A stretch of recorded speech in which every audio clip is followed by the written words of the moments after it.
Today marks 81 years since the Imperial Japanese Navy Air Service attacked Pearl Harbor in Honolulu, Hawaii.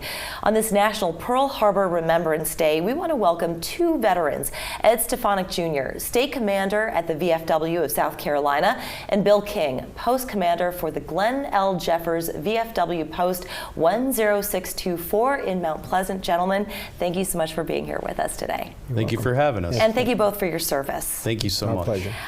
So I'll start with you, Ed. This day, December 7th, made an indelible impact on this country, and it changed it forever. Maybe you can explain how and why. Well, it was the first attack on foreign soil in that time frame, and later down the road we would have 9/11. That would be another attack on the foreign soil, but that was the greatest generation. They went, we got attacked, we tried to stay out of the war, and then after we were attacked, we got into the war, and that it ended thrust us in World War II. And it pretty much ended just as fast as it started. That's right. And Bill, how is the VFW commemorating, observing this day? Okay, we are having a ceremony on the Yorktown at Patriots Point. Our post has been doing this for over 20 years. I personally for the last 9. We work well with the Patriots Point Naval Museum.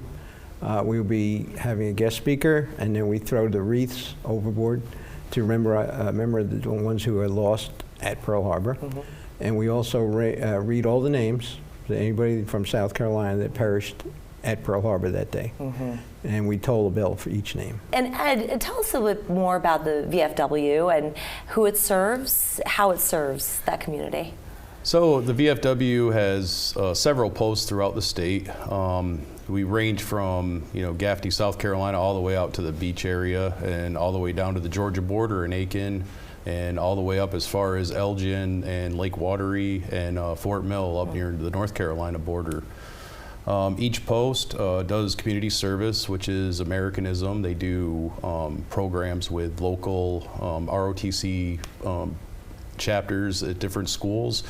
We offer scholarships for the middle schoolers. They do what is called Patriots Pen. They do an essay, and when they're done with the essay, if they win, they keep moving up until the national award. Some of the national awards pay out up to $10,000. And then for the high schoolers, we have Voice of Democracy. Mm-hmm.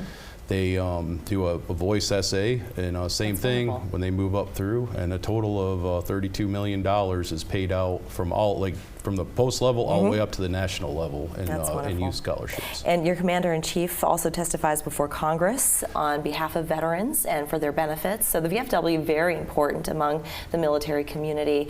If I may ask, Bill, when did you serve, and which branch of the military did you serve in? I was in the Air Force. Mm-hmm. I served in Vietnam 1965, 66. Goodness gracious. And then I was in the first Gulf War also. Wow.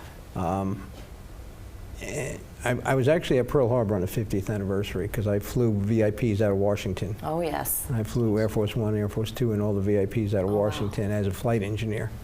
And we went there for the 50th, took a bunch of congressmen, senators, and it was really ideal to be there on the 50th anniversary. That's incredible. And you, Ed?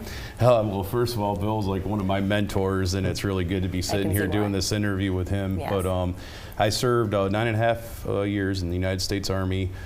My tours of duty were in Bosnia 99 to 2000, Afghanistan in 01 to 02, and Iraq in 03 and 04, and then again in 05. Goodness, my goodness, combat veterans. Yes. At that. Yes. Well, again, on behalf of everyone who's watching, thank you again for your service. And I think anybody who's driving around today who sees the flag at half-staff, you'll know why, because today is the National Pearl Harbor Remembrance Day. Again, thank you so much for coming on and sharing with us. Thank you for having us. We're back in 2 minutes.